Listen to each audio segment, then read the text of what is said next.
I own cookbooks I've never cooked from, supplements I forgot to take, and a yoga mat that mostly just holds the door open.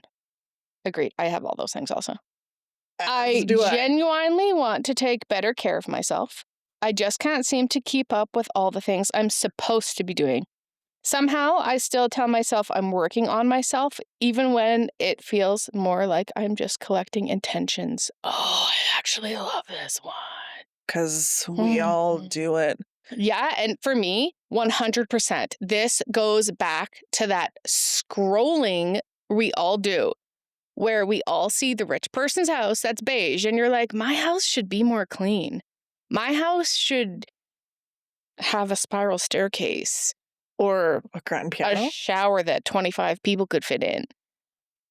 Because we compare ourselves to that. And like I'm 100%.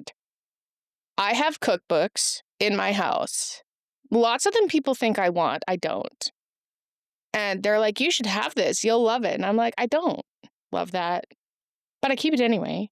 And so we hold these things, the intention that it's given to us. 100%. We've all been there. I have, again, cookbooks that I've never opened. Literally never. And what happens is we begin to use it as a tool let's backtrack there. We use that as an excuse to make ourselves wrong. Oh, I have this yoga mat. I'm not using it. I should. And it becomes a shame thing where when we're getting back to ourselves, the first thing that we need to do is show ourselves grace.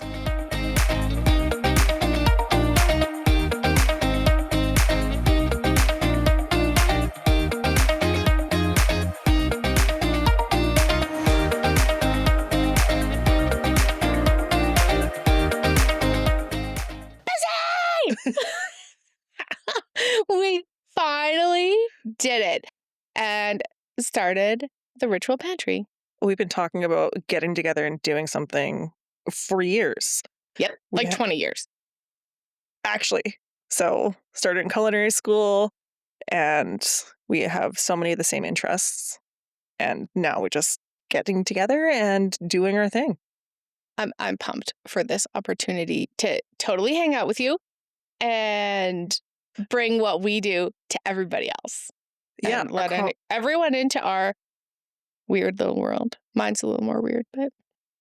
Well, we drink coffee, have conversations, and just do our thing. Yep. I'm into it. I dig it all day long. So the funny thing about this, I think, for us is going to be the fact that this is on a Wednesday, and I don't get to see you for a whole week before this. So it's going to be really fun to unload all of that, because this is what normally we would do in my kitchen. So now we get to do it in front of everyone else. It's kind of a terrifying thought to let someone into our world, isn't it? That's going to be awesome. It's going to be awesome. So for real though, there's some things that I need to bring up to you because I've been dying to tell you. So you recently went to, pretty recently, you went to Joe Dispenza. Yeah, November. It was amazing. Okay, you're going to tell me more about that because I have things to share with you because Phoenix just like dropped some things on me. And I was like, what? So, okay, talk to me about Joe Dispenza, the experience and what it's like because you've done it a few times. I have. I've been very fortunate. This was my 4th retreat. 4th. I thought it was 3rd. Yeah, it was my 4th. All in Cancun. Always an unbelievable experience. Mm-hmm. So this was my first 10-day, not realizing that it was his advanced follow-up. So everybody who was in the audience, which was 2,200 people. That's a lot of people. It's a ton of people. That's a boatload of people. So 2,200 people who have all done at least one event beforehand. So at least one. So what did you think you were going to? I thought I was going to do a 7-day advanced course where it's kind of goes through his introduction, get the skill set, kind of ride into it. But there was none of that this time. It was straight into deep meditation. It was expected that it was people that did the work, who did the meditations, who understood the breath work, who understood the practice. So it was deep, quick, and some amazing meditations coming out of it. Well, that's really interesting because clearly you have done those things. You do know those things. And it's funny to me on this side of things for you to say that that's not what you were expecting because clearly the universe had other plans. Uh, but I mean, like when you said, "Oh, I'm going to Joe Dispenza," that's what I thought it was. And Yeah, so it's it's funny for me for you to say, "I walked in and that's not what I thought was happening." So obviously, the universe knew you were ready for it. I guess so. So for me, getting into Cancun, they sell out really quick. So I just knew that I wanted to go to Cancun in November, December, because it's cold here. So it's kind of making that escape, kind of making it a vacation away from home. Hmm. And when it came up, I didn't look anything into it. I'm just like, yep, Cancun, November, I'm in, got in. And how I discovered this, I was having breakfast with the lady, just getting to know one another. And I asked her, I'm like, oh, how many events have you been to? And she's like, well, this is her second or third. I'm like, yeah, it seems like everybody's done at least one event before. And she's like, well, this is his advanced follow up. So you had to have done an event before. And I laughed. I'm like, really? I love that you didn't even read it. I'm going to Cancun. Yeah. That's kind of how I run my life, though. Oh, yeah, Yeah, that's I want to learn how to scuba dive. Come on, let's go scuba diving. Like, it's facts. Yeah. Mhm. I like to be spontaneous, kind of like going into power engineering, right? Yeah, I'm yeah, like, true. yeah, let's, at 42 years old, let's do a career change. Yeah. Yeah, no, you're not wrong. That's definitely how you run your life. Hey, guess what I'm going to do? What? All right. Cool. What does that even mean? Part of that self-diagnosed ADHD, right?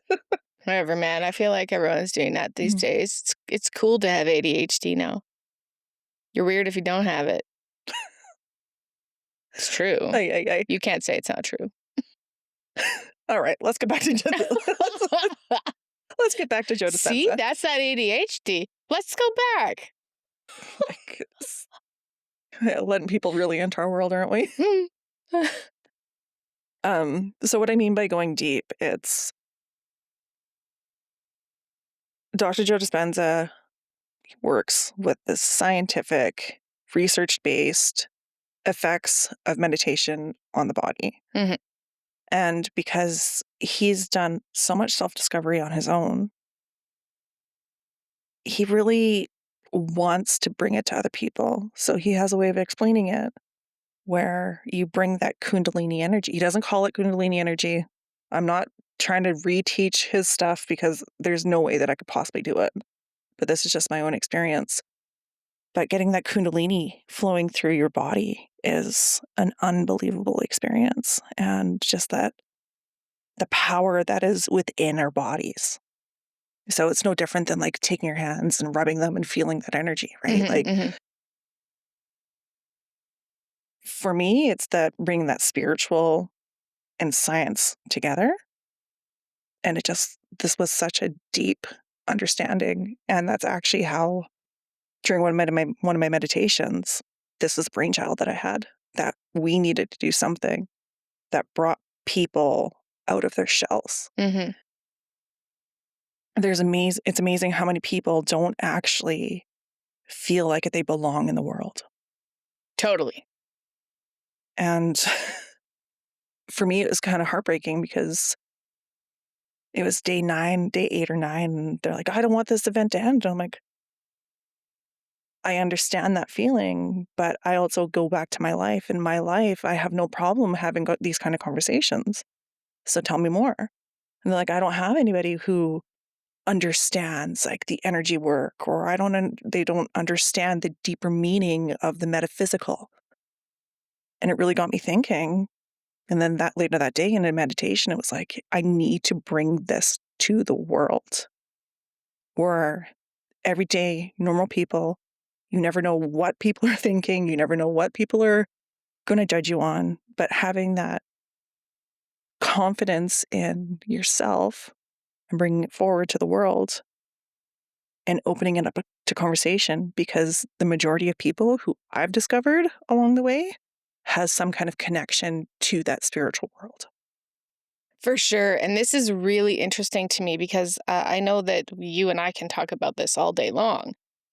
But we've recently also had some conversations with other friends who have said, well, I can't talk to people about this because they look at you like you've got six heads. And for me, I've actually really been thinking on this lately. And we're all so inundated with like social media and all that. And right. And so I was thinking about this because like the stuff that my husband gets on his like Facebook thing, it's all like, he's always like, Stephanie, do you know this? And I'm like, no, what the hell are you talking about? Like world events? I know nothing about world events. Okay. I live under a beautiful flowery rock that I just don't. Like if it's doom and gloom, I literally don't know it. Okay. Because for me, I've surrounded myself, even on social media. All I get is like stuff about witches, stuff about energy, stuff about food. I get very little, like, if any, I'm going to call it weird stuff. I probably get the weird stuff to other people, but I don't get those things that he's like, did you hear about this? And I'm like, yeah, absolutely not. I didn't. I have no idea what you're talking about. You know, like let's be real. I'm gonna go down a gross hole, like Epstein files. Everyone talks about that. Okay, I literally know nothing. I don't even know what the dude looks like. No, I'm with you. It's Okay, not something that's part of my world. I get it. yeah. And so for me, when people say that I can't talk about these things with people, I'm just like, what? I'm the one that looks at them like they've got six heads. Like, why the hell not? Like, what do you talk about? But you're right. And it's weird to us because we talk about it all the time. And so bringing that in, nope, I'm not going to bring it yet because I want, it's not time. It's not time for me to tell you that yet. Gosh, It will be. Keeping me in suspense. It will be. Girl. Yeah. So okay. So bring me more. So what did this came to you? Obviously brilliant. So further to your point, I'm just going to backtrack just a little bit because it reminds me of one of the interactions that I had down there. So it was during one of our breaks. We're grabbing coffee or snacks or whatever we're doing, and I'm having a conversation with this gentleman. And he's like, I love everybody down here. They're all so positive and so upbeat and so wonderful. And I looked at him and I'm like, yeah, that's because that's who you bring forward. And he's like, oh.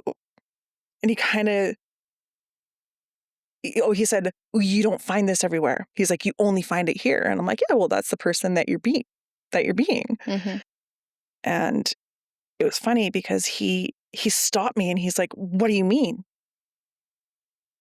Like, are you saying I'm a bad person? I'm like, no, that's not what I'm saying at all. But I'm going to say it, your vibe attracts your tribe, right? Whatever you're putting out there is what you're going to see. Like I see people all the time in their absolute glory who are loving their lives, who are happy, who are experiencing life at a different level, going deeper, having those vulnerable conversations that create this connection. Mm-hmm.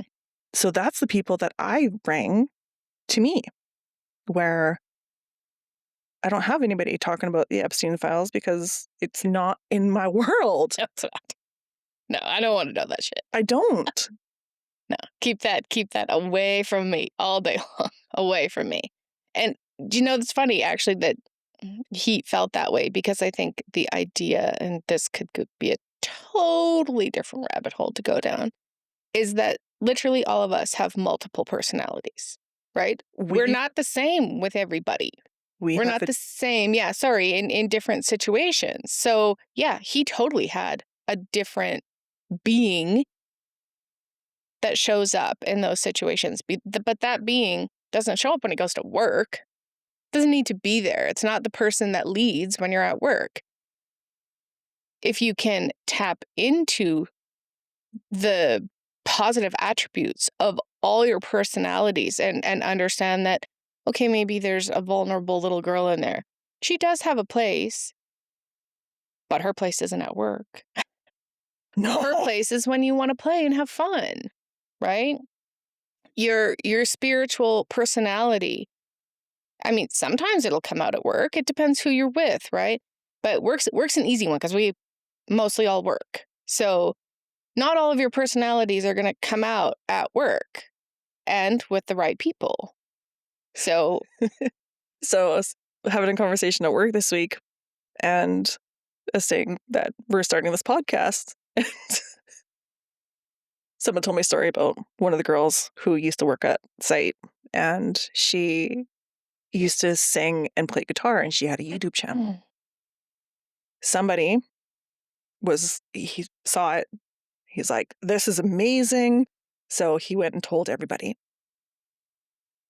She shut down the YouTube channel because she didn't want that side of her to be known at work.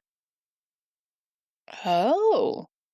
So, and I started laughing and I'm like, yeah, it's going to be interesting to bring this side of me forward where it's not that I'm secretive, but I don't share much about my life. Yeah. It's just, I naturally just like keep my world to my own little self. And Yeah. Well, and I think that really speaks to a lot what we're doing personally, because that's part of the ritual, right? Is no one sees what you're doing all day in your house. No one sees you folding laundry or washing baseboards with a toothbrush. That's just my ongoing joke. But, right? But if you have to do it, make it a ritual. Like, it's got to get done. Someone's got to do it. And I know at my house, the 5 other humans that live in there, they got their own stuff going on. So if I have to do it, I might as well do it with joy. But you're right. No one sees those things and everybody does it, right? So there are parts of your life that you just naturally don't let people in on. Like it is going to be interesting. And I have no problem talking about it. No. But it's just not something that comes up naturally in everyday conversation. And I think that's where the struggle is that we don't typically bring it up in everyday conversation. So we think that nobody else is going through this, or not going through it, but nobody else is doing the things that we are. So we're keeping it secret in the background. And we're so used to seeing anyone who does share it on social media, all that stuff. Being really out there. But they're either way out there and you're like, what? Mm-hmm. Or they're so perfect that you're like, unobtainable. Mm-mm. Why isn't there any color in your house? You're making me feel weird. Like there's this whole thing recently. See, I get this funny stuff on my feed of like, rich people are beige. And I'm like, do they design it that way? Do they live that way? Do they want it that way? Or like, is that just what it is? Because like, I'm going to be rich and I am not beige, bro. And this is where Steph and I have 2 totally different views on the world, because I have that beige house where it's like, it's a white on beige on white with a splash of color here and there. And for me, that's how I like it. I don't want a big... Where's the color? I'm legit trying to think about this. I currently have green blankets over my couch. What color green? It's like a sage green. That's still beige. Although I love sage. That's a sage colored shirt, yeah? Actually, it's very, very similar, yeah. Okay, I do love that color, but that still fits in the beige category. Which it fits in your house. It actually is you. I love that. I love your house. It's beautiful and serene. Not like mine. But it goes back to our personalities too, where I'm pretty easygoing, laid back, very logical, very linear. where you're not. No. Look, you have I don't green in your think there's green and purple in your hair and anything linear about me. None. Nothing. and this is why I love you. Yeah. Because you have that side that is not me. And where your strengths are, I could use a little improvement and vice versa, right? Yeah. Okay, let's get back to Joe. Oh, right. Yeah, we went on an adventure, side trail, hiked up that mountain. Welcome to the conversations with Uh, Steph and Heather. Back on the trail. Okay. I'm waiting for the mic drop. The mic drop. What do you mean? Okay, Please elaborate. here's my mic drop. So my daughter, Phoenix, obviously, you know her. Mm-hmm. We're backtracking. We're going to Avatar, okay? We went to Avatar, okay? So good. And you and I talked about Avatar after, and we're like, shit, there was so much in there. So much. Oh my God. That was crazy. And I was like, holy man, this dude is crazy. And I never thought about James Cameron before, okay? Haven't thought about this dude other than the fact that, hey, he makes great movies. My opinion, don't care what you think. That's just me, okay? So I'm a huge fan of Avatar, and his movies. Yeah, you got it. yeah. So Avatar takes us to this incredible, incredible world. And that has real world problems. But it's really about the connection. It's about the connection to source, right? To whatever you want to call it. I don't care what you call it. It can be anything. Don't let the words muddy what it is for you. That's the point, okay? I'm going to call it source. It's tapping into that and having the connection and having that flow through all of your being and everything that you do. So, we talked about this and what that's like. So bring it. Okay, so again, I've even 10 years ago watching Avatar, I got something totally different out of it than I think a lot of other people did because of that connection that I have. So this event was the first time that I really got the breath. And what I mean by the breath is that intention of bringing that built up energy, that serpent at the base of your spine, and bringing it right to the top of your head. So essentially, the energy flows through all your chakras or energy centers, as Joe Dispenza calls it, Dr.Joe. And that energy is so powerful that your body literally starts moving. And it almost looks and feels like a seizure.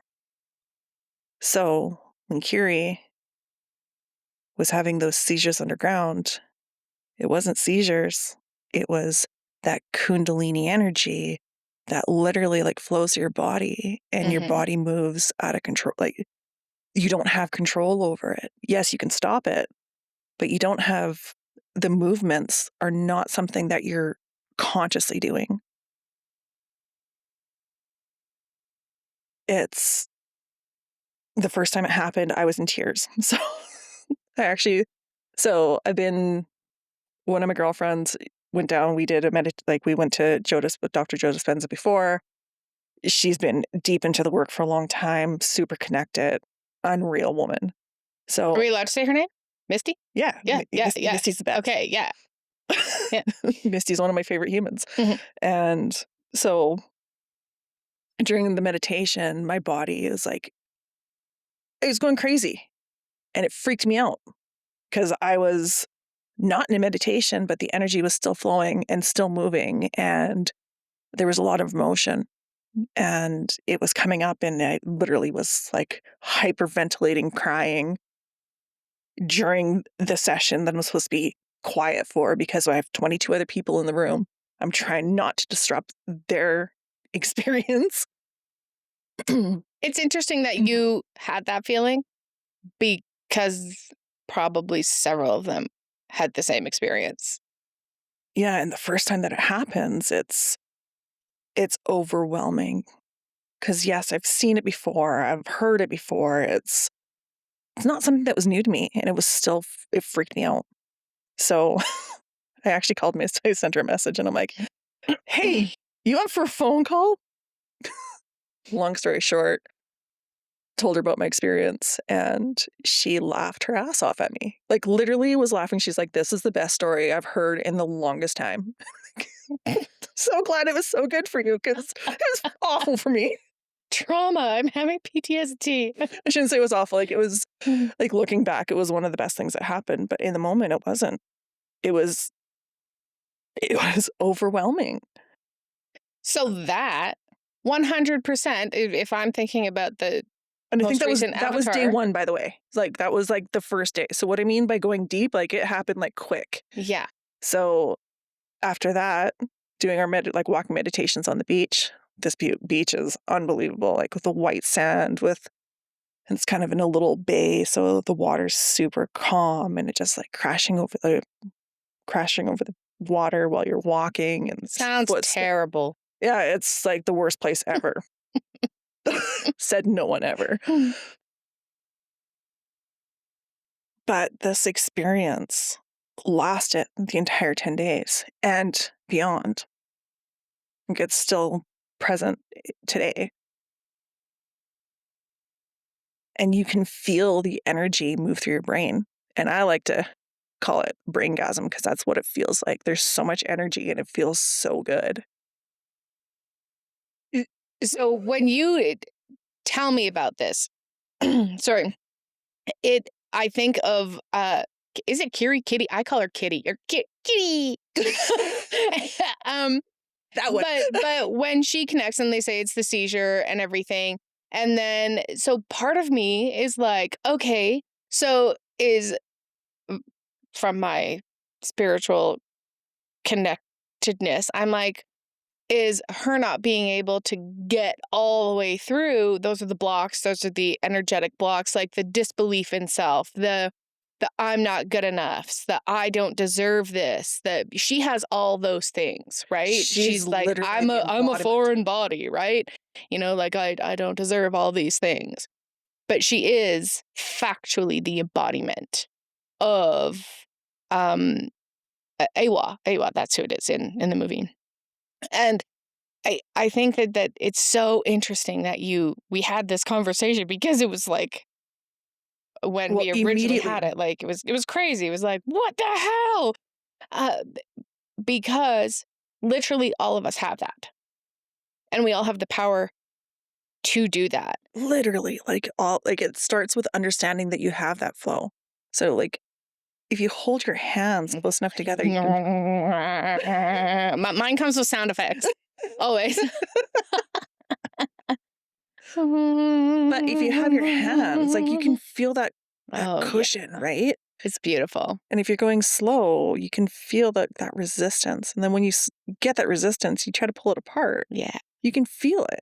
You can. It's just the greatest thing. I love that we've taught the kids this, right? Because they just think it's the funniest thing. Like sometimes they know, right? But like sometimes they just come up and they give you that energy, right? They've done that, and I'm like, what you doing? They're like, you just need this, and I'm like, you're damn right, I need that. Well, that's the premise of so many different healing modalities. Like there's Reiki and there's Qigong, and it's oh yeah, we can talk about that. Well, we're going to go down another rabbit hole if we start talking about that. But it's the reason why, like, us being chefs, I mean, we've never cut ourselves ever, have we? Never. But you don't have to sit there and be like, heal. No. Our bodies do it naturally. Our bodies in homeostasis do what it's supposed to do. Mm-hmm. So the whole premise of Dr.Joe Dispenza is that you have the ability to heal your body. And he has so many testimonials, thousands, proven, documented. Good word. Yeah. It's like irregardless. It's not a word, people. Yay. All right. I'm getting distracted. Putting that out to the universe. That's not a word. All right. Back on track. So where was I? I don't know. Joe Dispenza. You were at Joe Dispenza. Right. So thousands of testimonials of people going from stage 4 cancer. Mm. One meditation that you get into, get you that energy back in line. Go back for scans. This isn't just someone being like, yeah, I can feel that it's gone. No, it's like documented scans, completely gone. It's wild. It didn't happen in this event, but I think it was my first or second event. Literally watched a man get up from his wheelchair and walk down the beach. Wheelchair bound. Like, this isn't someone who used a wheelchair because they needed it for support. It was someone who needed that wheelchair. It's incredible. And thousands of these testimonials. So this energy that flows through our system is that powerful. And there's zero doubt in my mind that we have the ability to bring ourselves back into homeostasis. But what happens, this is my opinion, of course, we get these hang-ups. We get these ideas in our head. We tell ourselves stories. We hold traumas in our system. We hold traumas in our body. And we can't move past the things that have happened to us or the traumas that our parents gave us. Or like when I came back from Bali, I spent 10, 11 days in Bali in Something like that. 2004. And it was called Into the Heart. And it was focused on getting back to yourself, but it was really focused on the traumas that we've experienced and have carried on with our lives. And when I came back, man, I was angry at my parents. I was angry at, I remember. and literally, so I came back in December, and by February, I'd lost my job. And there was so much. I mean, it was all by design. 100%. I would go through this experience over. I just took the really hard, fast, difficult pathway to get rid of everything, because that's what I said. And in the words of Misty, At a rate your body can handle. at a rate your physical body can handle. Never. So, long story short, traumas that we hold in our body can actually cause diseases. Oh, And 100%. there is scientific research now that has proven this. So, Yeah. Okay, I'm going to drop a little bomb. dropping bombs, okay? We're going to have to talk about it next time, though. Phoenix told me she's doing astral projection. And just like that. Just like that, we're going to end that one because we actually want to introduce something here that is going to be super fun called Pantry Confessions. And so what this segment is really about our listeners being able to send stuff in that we're completely going to read on air and judge you harshly for. Just kidding. We might not. I mean, but we might. It's going to be judged with love. It's going to be funny. It's going to be vulnerable. And it's like, so send in your stuff that, your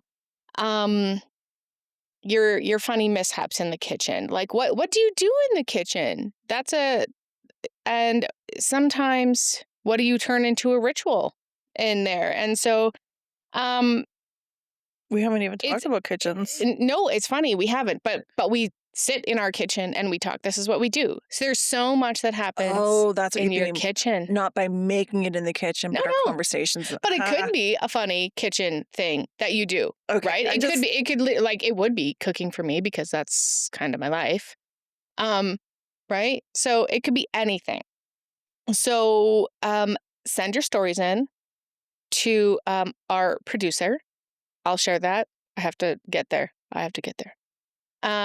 But here is some that have been shared. I'm just going to I haven't read these, by the way. So this is completely off the cuff. So I'm just going to scroll and pick one.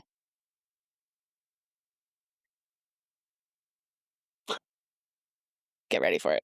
Oh boy. I own cookbooks I've never cooked from, supplements I forgot to take, and a yoga mat that mostly just holds the door open. Agreed. I have all those things also. I do I. genuinely want to take better care of myself. I just can't seem to keep up with all the things I'm supposed to be doing. Somehow, I still tell myself I'm working on myself, even when it feels more like I'm just collecting intentions. Oh, I actually love this one. Oh, because we all do it. Yeah, and for me, 100%. This goes back to that scrolling we all do, where we all see the rich person's house that's beige, and you're like, my house should be more clean.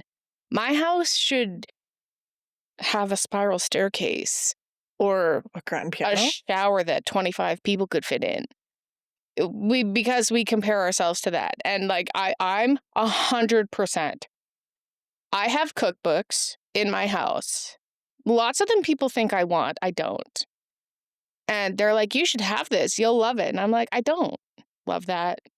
But I keep it anyway. And so we hold these things, the intention that it's given to us and that we should keep it because somebody gave it to us, right? That's a big thing. And then the intention, the yoga mat, that's a great one. Because you and I both used to do yoga. So religiously. Funny enough, so I've recently changed rules at work and I can't wear hoodies. What kind of life is that? Well, my entire wardrobe. It's a safety thing. Like it's legit. That is no joy. No, it is joy because there's a whole reason and safety factor behind it. I'm But sure there is. long story short, my wardrobe at work was full of hoodies. So I was packing them up yesterday, bringing them home. And what's in the back of my closet? A yoga mat that's been up there for 3.5 years that I haven't used. Yeah. The intention was there though. So I don't. So what I'm saying is that 100% we've all been there. I have, again, cookbooks that I've never opened. Literally never. And what happens is we begin to use it as a tool as, let's backtrack there. We use that as an excuse to make ourselves wrong. Oh, I have this yoga mat. I'm not using it. I should. And it becomes a shame thing where when we're getting back to ourselves, the first thing that we need to do is show ourselves grace. Focus on the things that you're doing well. What are you doing? Are you stopping yourself when you're having a negative thought? Are you drinking water? I'm not drinking water. I need to drink. Again, back to the shame. I'm going to drink this coffee. But it's coming back to the things that we are currently doing and recognizing. Mm-hmm. Because there's a list that is so long that we're never going to see the end of it if we begin to compare ourselves to other people and the things that we think are what's going to make ourselves better. But really what it comes back to is our mindset. 100%. 100%. It does. And we all put up those blocks, like yoga mat. That's an easy one, I think, for me to say, because I actually loved yoga. I loved when we did yoga once, twice a day, and we did it. We did it religiously. We never missed a day. And if we did, we doubled up the next day. And I even through my first pregnancy, I did it all the way through. And then I stopped. Why did I stop? This is like the thing that we do with intentions, especially with intentions, I find, is that we get that yoga mat and we're like, oh, I did this before. And we're comparing ourselves to a person we used to be. My life's not the same. Hell, I've got 4 children and a zoo and a business and all the things. And I'm like, I should go to yoga. And I really want to go to yoga. Yep. But I'm not going to yoga because I've made the block where I don't have time. So intentions are a funny, funny thing because I have the yoga mat. I could go buy a new yoga mat and I could intend to use it all I want, which we all do. And I have this thing in my brain where I'm like, if I think about it, it makes it so. So if I think about going to yoga, it's like I'm going to yoga.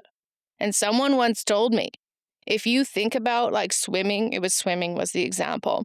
And if you can, it's like meditating. If you can go in and physically feel that action and breathe as if you're in that action, it actually has the same physical effect as doing that thing on your body as actually doing it. Does that make sense? Did I make? Yep, that makes sense. I don't think I've gotten there yet, but that's my intention.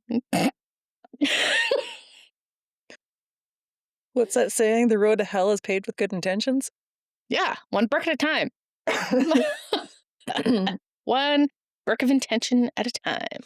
But it's also breaking those patterns that we have Yeah. of, I don't have time, I have other things to do. Well, I bet you I spent an hour on social media this morning scrolling, doing absolutely nothing where I could have fit in a yoga practice at that point. I know, right? I know. I need to be better. I need to be better at that. And I'm doing, I'm even saying it wrong. I desire to do better and be better for myself. I have to figure out if it says on here where to send it to. I should know this. It's Pure Media Solutions that we want them sent to. So we'll have to drop that in the situation that goes under the thingy. The description? Yeah. Yeah. We'll We'll get this sorted. that. Well, we both know that I'm not the techie here. It's not going to happen. I have zero intention of figuring that out. I'm going to put that out there. But I did make an intention. So I started a mastermind. Okay, so I have some homework this week. Confession. Here's my confession. Okay. My mastermind's tomorrow morning. I haven't done my homework. So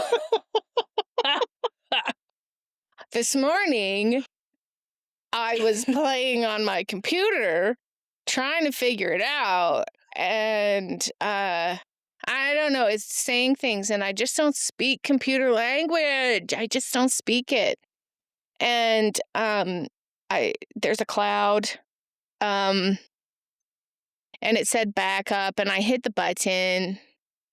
But I don't know where it goes or how it gets there Don't or worry. why. And then there's some other things that popped up and said it can't do this. And I don't know what that means. Just go to the place so I can get you in a different place. That's what I want. And so you're probably going to have to come over after, and I need a little help. And this is where we differ. Yeah, I took it down to Arthur this morning, and I was like, babe, what does this mean? And he's like, I don't have time for this. I'm like, I know, but I don't want to press it in case it does something that I don't understand. See, when I need color in my life, I go to Steph. And when she needs computer assistance, she comes to me. I know. Like the time I handed you my phone. Where the hell were we? I just handed you my phone. And I was like, can you make it work? Because you kept texting me, and you're like, why aren't you responding to me? It turns out I didn't turn it on. Like, I just don't turn the noise on. So I was missing so many things. And I had all these emails, and because if I can't hear it, if I don't see it, I'm not looking. I'm not going looking. So I had so many emails. I was like, oh, shoot. I should respond to that. I'm nailing it. You know what? I'm trying. I'm actually changing my vocab around it, that I'm like, I'm gonna work on it. I'm trying. So I pressed the buttons this morning. That's progress. And call a friend and I can come and help you out. Yeah, but not when you're at work, bro. So, I'm home now. It's fine. It's totally For fine. a week, you've got a job to do. Well, this was really fun. It was. This was crazy fun. I'm so glad we did this. And next time you're going to have to hear all about Phoenix and her madness. That mic drop. I was like, what? Okay. So you got to wait for it now. I guess so. I love you. And I love you.